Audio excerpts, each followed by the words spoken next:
কোথাও চিরাচরিত ক্যারল, কোথাও বা সব ভুলে নির্ভেজাল হুল্লোড়। বড়দিনের আনন্দে মাতোয়ারা দুই গোলার্ধের মানুষ। চিরাচরিত রীতি ও প্রথা মেনে ক্রিসমাসের আনন্দে মেতে ওঠে ভ্যাটিকান সিটি। ক্রিসমাস ইভে যিশুর জীবন সংগ্রামের কথা শোনান পোপ ফ্রান্সিস। যিশু খ্রিস্টের জন্মস্থান বেথলেহেমে চার্চ অফ নেটিভিটিতে বড়দিনের প্রার্থনায় অংশ নেন বহু মানুষ। প্রেসিডেন্ট বাশার আসাদের পদত্যাগের দাবি ঘিরে টানা সংঘর্ষের মাঝে বড়দিনের সাময়িক স্বস্তি সিরিয়ায়। স্লোগান, মিছিল, আন্দোলনকে দূরে সরিয়ে রেখে প্রতিবারের মতো এবারও সিরিয়ায় বড়দিন পালিত হচ্ছে।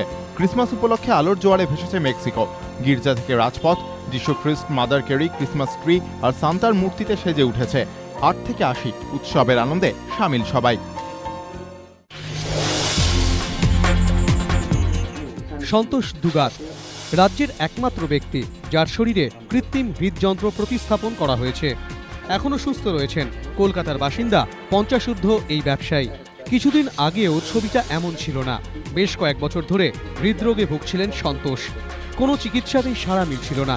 শেষ পর্যন্ত চিকিৎসকদের পরামর্শে 2012 ডিসেম্বরে তাঁর শরীরে কৃত্রিম হৃদযন্ত্র প্রতিস্থাপন করা হয়। এখন তিনি স্বাভাবিক জীবনযাপন করছেন। চিকিৎসকরা জানিয়েছেন অনেক সময় পেসমেকার বসিয়ে বা ভালভ চেঞ্জ করেও ফল মেলে না।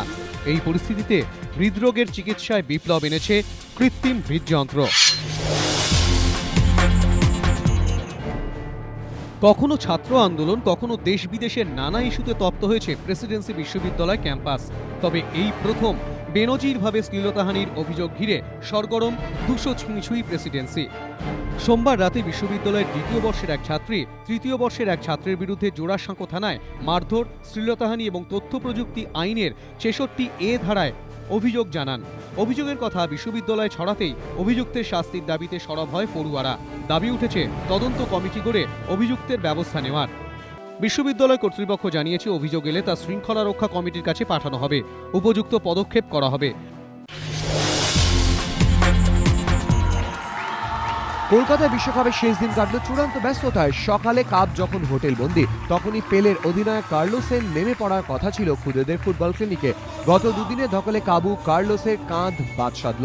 বাইপাস সংলগ্ন হোটেলে বাংলা রঞ্জি দলে ম্যাসিওরের ডাক পড়ল কার্লোসকে ফিট করতে। ইডেনের শেষ টেস্টের আগেই ব্যাডমিন্টন খেলে সচিনের ফ্রোজেন শোল্ডার সচল করেছিলেন পিন্টু। এদিন তিনিই চাঙ্গা করলেন কার্লোসকে। তবে ট্রফি ঘিরে এদিনও ছিল অনেক আয়োজন, আবেগ।